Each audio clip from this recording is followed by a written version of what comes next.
Hey, what's good? I know it's been a while since I last recorded a video, so I'm just going to come back with like a little series of videos, which I'm just going to be breaking down the application process. So I gave you my heart, you my soul and my heart.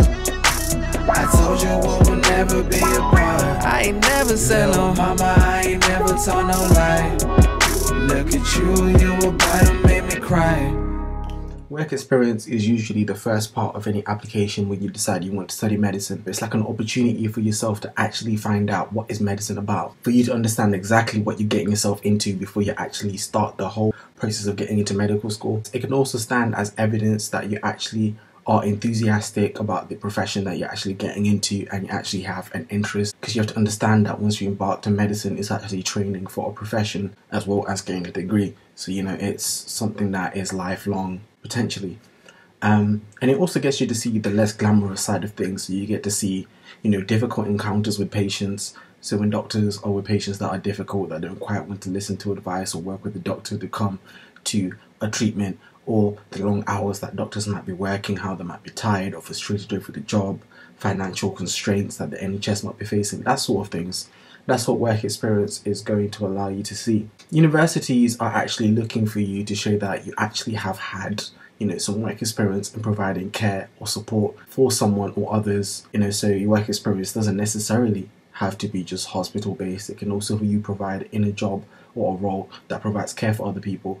They also want to see that you actually have an understanding, physically, emotionally, and even organizational demands of a medical career, what it really entails. Universities are also looking for you to show that you've utilized all opportunities that you have to actually go forth and gain work experience, and you've been able to actually see the skills that are used and that are essential to become a doctor, and you can relate that you've absorbed and seen these things rather than just being there absently. So we're going to delve into the different types of work experience. So the first one I'm going to talk about is work shadowing. This is basically observing a clinician or a healthcare professional at work. What you're actually doing is, you're analyzing how they do their job, how they interact with patients, how they speak with them, what their role actually is, what are they doing on a day-to-day basis, what do they start with, where do they go. When it comes to this section of things, it doesn't necessarily have to be a doctor or a member of the medical team. It could be a pharmacist, it could be a dentist, it could be a radiotherapist.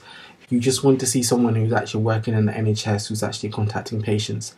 It's a good insight into how the NHS works. And obviously it's not about getting, hundreds and hundreds of hours of work shadowing. It's about what are you getting from each hour of work shadowing you're doing. It's not always necessarily bad to not shadow a doctor, because shadowing a pharmacist will give you a different angle into what the role of a doctor is in their eyes, and shadowing a dentist will give you a different perspective, and getting work shadowing from all those different angles will allow you to form a more accurate picture of what being a doctor actually is and what it entails in terms of people you might be working with in the future and what they expect from you. Other types of work experience you can do are volunteering. For example, you can go to a care home where you give your services to looking after and caring for people for free, or you can do charity work. It's a time for you to show that you have empathy and you're able to work with other people. It can also be a case for you to show that you can work on a post long term and you're committed, as medicine is 5 years, and then there's an additional 2 years of foundation training after that, and this is something that you really need to be able to show. It can also improve your interpersonal and communication skills. So other examples are, you can be a healthcare assistant, you can be a first aider, or you can work even for hospital volunteering. There are some societies and things available, especially for those that are applying for medicine at graduate entry. The thing that you have to do to get the most out of your work experience is to document everything that you're doing, to be able to have a diary. So when it comes to the time of your interview, you can look back at the things that you've done and,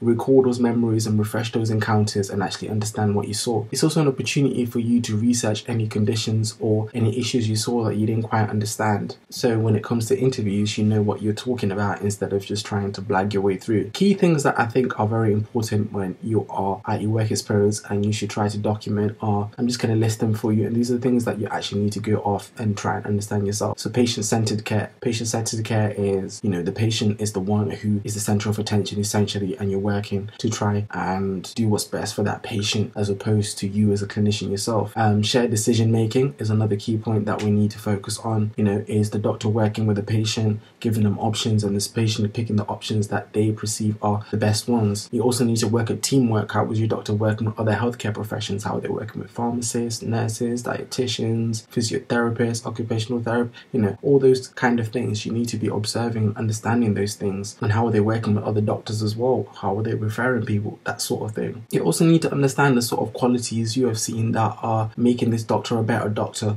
What qualities do you think are good? You know, are they communicating well? How are they addressing the patients? What do they do when they're communicating that makes the communication skills better? What are they doing in their practice to actually improve everything? Also, when you're in your work experience, it's an opportunity for you to also ask questions, for you to find out exactly how is the NHS run. Go with a range of questions that you want to ask so you can actually get as much from it as possible. And ask even the healthcare professionals, what do they enjoy about the job? What are the lows they find? Why did they start or get into medicine? Those are good questions to ask. And this is information you can definitely include in your personal statement. The best way to get work experience essentially is just to ask around. You know, if you have family members or friends that you know are healthcare professions, that's the first place to go. Go and ask them if there's any opportunities for you to get work experience. Other thing that you can do is search online, such as the NHS website. They're always offering work experience, especially for people that are just finishing college or secondary school. They're offering work experience for those kind of people where you can go in and get work experience. You could email GP practices in your local area, pharmacies, and even dental practices. If you're a student at university, make sure you go to like volunteering posts offered by societies. And you can even go for paid post work as a care assistant, as a healthcare assistant. These would all count towards the same thing. How I got my work experience personally was by emailing a lot of people and sending a lot of letters, calling, you know, practices and places and asking if they have work experience. So this is a little section, a little segment for those that might be currently students currently at university and still thinking about applying work experience ideas. A good example is St. John's Ambulance. They usually have a society at most universities. So I'm currently at Newcastle University. They definitely have a link then. You know, you'd be doing stuff like life support and just looking after people. So that will be a good experience into getting into something like that. There is also Nightline. So any services where people can call and talk about if they're depressed or if they're sad or if they're running low. You know, it's like one of those good positions that can show empathy. Another good one is Dementia with Friends. So I think you get to go into people's homes who have dementia and actually see them and spend time with them. So it's a good way to get a good exposure and also show empathy. Yeah, so there is actually quite a long range of work experience placements that you can get into. And the idea is to really get stuck in and get dug in. Have a plan of what you want to achieve from the work experience, the things that you really want to see, and make sure you include those. So first and foremost, teamwork, patient-centered care,